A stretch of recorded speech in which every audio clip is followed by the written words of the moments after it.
Hello students, स्वागत है आपका ग्लोरी स्टडी पॉइंट क्लासेस में। मैं Shivam Sharma, students class 12th Hindi का जो सेकंड पार्ट है, ठीक है। इससे पहले जो क्वेश्चंस मैं आपको बता चुका हूँ उसका वीडियो जो है आपको लिंक जो है डिस्क्रिप्शन में मिल जाएगा। और अगर आप प्लेलिस्ट पे जाएंगे तो प्लेलिस्ट पे भी जाके आप देख सकते हैं जो अभी 2024 के लिए वीडियो अपलोड हो रहे हैं, सारे आपको प्लेलिस्ट में मिल जाएंगे, चाहे आप क्लास 10th के स्टूडेंट हैं, क्लास 12th के स्टूडेंट हैं, ठीक है। तो सारे वीडियो आपको प्लेलिस्ट में मिल जाएंगे, आप प्लेलिस्ट पे जाके क्लिक कर सकते हैं, या प्लेलिस्ट का लिंक भी जो है मैं वीडियो के डिस्क्रिप्शन में दे दूंगा। तो इससे पहले जो हिंदी के क्वेश्चन मैं बता चुका हूँ, पर वो जो क्वेश्चन मैंने आपको बताए हैं वो जो है रिड्यूस सिलेबस के अकॉर्डिंग नहीं है। अगर कोई क्वेश्चन उसमें रिड्यूस सिलेबस वाला आ जाता है तो उसको आप छोड़ते जाएंगे। पहली बात, ऐसा होगा नहीं कि रिड्यूस क्वेश्चन सिलेबस का आपको कोई क्वेश्चन मिले, पर फिर भी अगर गलती से कोई क्वेश्चन आ गया होगा तो उसको आप स्किप कर देना। और क्वेश्चन आंसर का भी वीडियो जो है मैं अभी एक और वीडियो अपलोड करूँगा, जो इंपॉर्टेंट क्वेश्चन है उसको भी आप देख लीजिएगा। तो चलिए आइए वीडियो को स्टार्ट कर लेते हैं। ये आपका सेकंड पार्ट का है, जो 20 नंबर का आपका सेकंड पार्ट पूछा जाता है, जैसे निबंध हो गया, और आपके जो 5-6 नंबर के जो इंपॉर्टेंट क्वेश्चन पूछे जाते हैं पत्रकारिता से रिलेटेड, और कौन सा लेटर आपके पूछे जाते हैं। तो यहाँ पे एक आपको मीडियम में बता दूंगा किस तरीके के आपको निबंध याद करने हैं, तो आप उनकी तैयारी बढ़िया से बढ़िया कर लेंगे। चलो आइए वीडियो को स्टार्ट कर लेते हैं। चैनल पे नए हैं तो चैनल को सब्सक्राइब जरूर कर लें और बेल आइकन को प्रेस कर लें, ताकि आपको इसी तरीके का अपडेट मिलता रहे। तो आइए वीडियो को स्टार्ट कर लें। निबंध लिखिए, यानी निबंध किस किस पे आ सकता है, जो ज़्यादा पूछे जाने के चांस है, मैं आपको स्क्रीन एक साथ दिखा देता हूँ। जीवन में सदाचार का क्या महत्व है, इसको आप देखना है। भ्रष्टाचार क्या है, एक सामाजिक बुराई। भ्रष्टाचार से रिलेटेड कई टॉपिक हैं, ठीक है, किसी पे भी आ सकता है। आप ये मत सोचिएगा कि यही बिल्कुल लिखा आएगा एग्जैक्ट, इससे रिलेटेड कोई भी टॉपिक आपका आ सकता है, ठीक है। वर्तमान शिक्षा व्यवस्था, गुण व दोष। शिक्षा व्यवस्था से रिलेटेड, यानी जो शिक्षा व्यवस्था हमारी कैसी है, एनईपी पे, नई शिक्षा नीति पे, किसी भी तरीके पे आपको निबंध पूछा जा सकता है।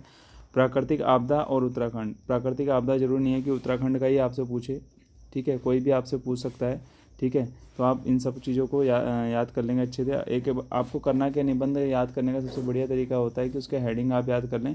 अगर आपको इसके हेडिंग याद रहेंगे तो आप उसको बहुत जल्दी लिख लेंगे। फिर वह आतंकवाद, समस्या और समाधान। आतंकवाद की क्या समस्याएं होती है और क्या उसके समाधान होंगे, टॉपिक को किसी भी तरीके से घुमा सकते हैं ये, तो आप इस चीज़ को आराम से देखेंगे। उसके बाद देखेंगे उत्तराखंड के प्रमुख तीर्थ स्थल। किसी भी तीर्थ स्थल के बारे में पूछा जा सकता है, केदारनाथ, बद्रीनाथ, कोई भी आप गंगोत्री, यमुनोत्री, किसी के लिए भी पूछ सकते हैं ये, ठीक है। आपका ये देवप्रयाग, कुछ भी मतलब आपको पूछ सकता है। आपको निबंध में सब चीज़ें आपको याद करनी है, ठीक है। इनको अच्छे से आप देख लेना।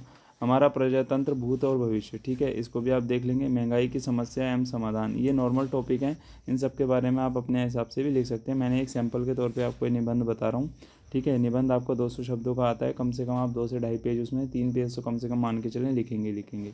विज्ञान वरदान या अभिशाप, ठीक है। आधुनिक युग में नारी की भूमिका, काफ़ी इंपॉर्टेंट टॉपिक है, हो सकता है आपके एग्जाम में आ जाए। 4 निबंध आएंगे, आप 4 में से कोई से भी आपको एक करना होगा, ठीक है। 10 नंबर का आपका निबंध यहाँ पूछा जाएगा। नेक्स्ट क्वेश्चन आप देखेंगे, जो आपके 5 क्वेश्चन आते हैं एक नंबर में, और कभी कभी ऐसा भी हो सकता है एक क्वेश्चन ही 2 नंबर का पूछा जाए। तो ये क्वेश्चन काफ़ी ज़्यादा इंपॉर्टेंट है, इन क्वेश्चनों को आप ज़रूर देखेंगे। सॉल्यूशन आप इनके खुद से निकाल लेंगे, क्योंकि सॉल्यूशन बताने में क्योंकि लिखना पड़ेगा, बहुत लंबा टाइम लगेगा। तो जो सॉल्यूशन है फटाफट आप देखते जाएंगे। मैं इनको स्क्रीन आपको दिखा रहा हूँ। पत्रकारिता क्या होती है, ये आपने देखा। लाइव टेलीकास्ट किसे कहते हैं, लाइव टेलीकास्ट आप नॉर्मल देख सकते हैं, जैसे टीवी में भी आप लाइव न्यूज़ देखते हैं या लाइव स्ट्रीम वीडियो देखते हैं, ठीक है, वो सब लाइव टेलीकास्ट के अंदर आता है। या किसी भी चीज़ का सीधा प्रसारण जो होगा वो लाइव टेलीकास्ट के अंदर आएगा। रेडियो किस प्रकार का संचार माध्यम है, ठीक है, रेडियो किस प्रकार का संचार माध्यम होगा, ये आपको बताना है। समाचार किसे कहते हैं, एक वाक्य में बताइए, ठीक है। विश्व में मुद्रण की शुरुआत कहाँ से हुई है, इसका आंसर जो है आपका जर्मनी रहेगा, ठीक है। उत्तराखंड में प्रकाशित होने वाला सबसे प्राचीन समाचार पत्र कौन सा, पर्वतीय है, ठीक है, इसको ध्यान में रखिएगा। कौन सा समाचार संचार माध्यम श्रव्य माध्यम है, ठीक है। आगे देख सकते हैं, सबको एक साथ ही ले लेता हूँ मैं। ये 35 या 30 क्वेश्चन के समथिंग मैंने लिए हैं। समाचार पत्र का सबसे महत्वपूर्ण प्रश्न कहलाता है, जो होगा वो आप लिखें। इंटरनेट पत्रकारिता से आप क्या समझते हैं, इसको समझ लीजिएगा। फीचर क्या है, ये भी आप समझ लीजिए। कहानी और नाटक में एक अंतर बताइए। हिंदी में किन्हीं 2 प्रमुख दैनिक समाचार पत्रों का नाम उल्लेख कीजिए। हिंदी के कोई भी 2 पत्र आप लिखें, दैनिक जागरण, अमर उजाला, कोई सा भी आप लिख सकते हैं। आपके इसमें कई सारे इसमें ऐसे हिंदी समाचार पत्र हैं, आप कोई से भी लिख दें। खोज पत्रकारिता का अर्थ बताइए। इंटरनेट का क्या अर्थ है, ये क्वेश्चन रिपीटेड है, ऊपर भी आ गया है। इंटरनेट पत्रकारिता, सॉरी, वो पत्रकारिता था, यहाँ पे इंटरनेट का अर्थ पूछा है। ब्रेकिंग न्यूज़ क्या होती है, इसको आपको बताना है। किन्हीं 2 जनसंचार माध्यमों के नाम आपको लिखने हैं। मुद्रण माध्यम से आप क्या समझते हैं, ये आपको बताना है। संपादकीय का क्या आशय है, ये आप बताएंगे। यहाँ पे आगे देखिए, और स्क्रीन को मैं ऊपर कर रहा हूँ। किसी हिंदी मासिक पत्रिका का नाम बताइए। कोलाज क्या होता है? कोलाज मतलब कई सारी चीज़ों को एक साथ इकट्ठा करके एक ऐसी इमेज बना देना, वो आपको कोलाज के अंदर आ जाएगा। संचार माध्यम कितने प्रकार के होते हैं? पत्रकारीय साक्षरता से आप क्या समझते हैं? हिंदी भाषा में प्रकाशित एक साहित्यिक मासिक पत्रिका का नामोल्लेख आपने करना है। प्रिंट मीडिया से आप क्या समझते हैं? वीडियो कॉन्फ्रेंसिंग क्या है, इसको आप बताएंगे। किसी पत्रिका का आजीवन सदस्य कौन हो सकता है, ये आपको बताना है। जनसंचार का तेज़ी से लोकप्रिय हो रहा है ऐसा माध्यम बताइए जिससे प्रिंट मीडिया, रेडियो, टेलीविज़न, किताब, सिनेमा, पुस्तकालय आदि सारे गुण हों। आगे देखेंगे यहाँ पे पेड न्यूज़ किसे कहते हैं? एकड़ बाइट कथन। एकड़ बाइट यानी कथन क्या है, इसको आप बताना है। अखबार जगत में उल्टा पिरामिड परिभाषित कीजिए। विशेष लेखन के कोई 2 क्षेत्र बताइए।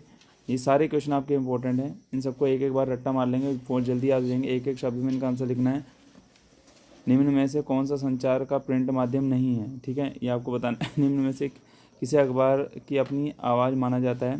टीवी पर किसी खबर का घटनास्थल से सीधा प्रसारण क्या कहलाता है? लाइव प्रसारण कहलाएगा। लाइव का अर्थ क्या है? ठीक है, समाचार पत्र एवं फीचर में क्या डिफरेंस है, ये आपको बताना है, अंतर बताना है उनमें। एक अच्छे समाचार के कौन कौन से गुण होने चाहिए, ये आपको बताना है। अब आएगा आपका आलेख। आलेख भी आपसे पूछा जाता है। एक सैंपल के तौर पे मैंने कुछ आलेख ले रखे हैं, इनको आप देख लेना और इनसे आपकी तैयारी बेस्ट से बेस्ट हो जाएगी, क्योंकि ये प्रीवियस ईयर में आए हुए क्वेश्चन है। तो इनको आपको पढ़ने से थोड़ा बेनिफिट जरूर मिलेगा और आपको पता चल जाएगा कि कैसा पेपर आ रहा है। शिक्षा का अधिकार अधिनियम 2009 एवं निष्पक्ष पत्रकारिता, पल्स पोलियो अभियान।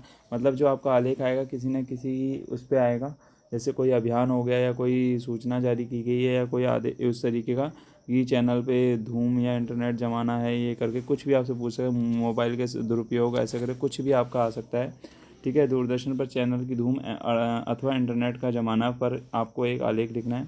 सर्व शिक्षा अभियान साक्षरता के सार्थकता अथवा प्रजातंत्र के नागरिक के प्रजातंत्र में नागरिक के जो दायित्व हैं उसको आपने बताना है। सरकारी विद्यालयों में अध्ययन या अध्यापन के प्रति समर्पण का अभाव अथवा मानवीय रिश्तों की गिरावट। प्रजातंत्र का मताधिकार का महत्व, ऐसे करके जनसंचार के माध्यमों की आज़ादी। ये कुछ टॉपिक मैंने यहाँ लिए, आप इनको देख सकते हैं। सड़कों पर जहाँ जहाँ लगता जाम या कंप्यूटर का गर्म बाजार, विद्यालय का वार्षिकोत्सव यानी एनुअल फंक्शन के लिए आपको कर सकते हैं। नैतिक मूल्यों का पतन, बढ़ते आतंकवादी के लिए या युवा भारत के लिए आ सकता है। समाचार पत्र में लोकतंत्र का प्रहरी, कोई सी भी चीज़ इसमें देख सकते। रहीमन पानी राखी, बिन पानी सब सून, ये भी आपसे पूछ सकता है। अपने ग्राम अथवा नगरों को स्वच्छ भारत अभियान के अंतर्गत हुई प्रगति के बारे में आपको बताना है। तो ये कुछ इंपॉर्टेंट टॉपिक्स है जो मैंने आपसे डिस्कस किए हैं, जो आपके एग्जाम में पूछे जा सकते हैं। ठीक है, इनकी आप बेस्ट से बेस्ट तैयारी कर लीजिएगा। मिलते हैं नेक्स्ट वीडियो के साथ, नेक्स्ट अपडेट के साथ। थैंक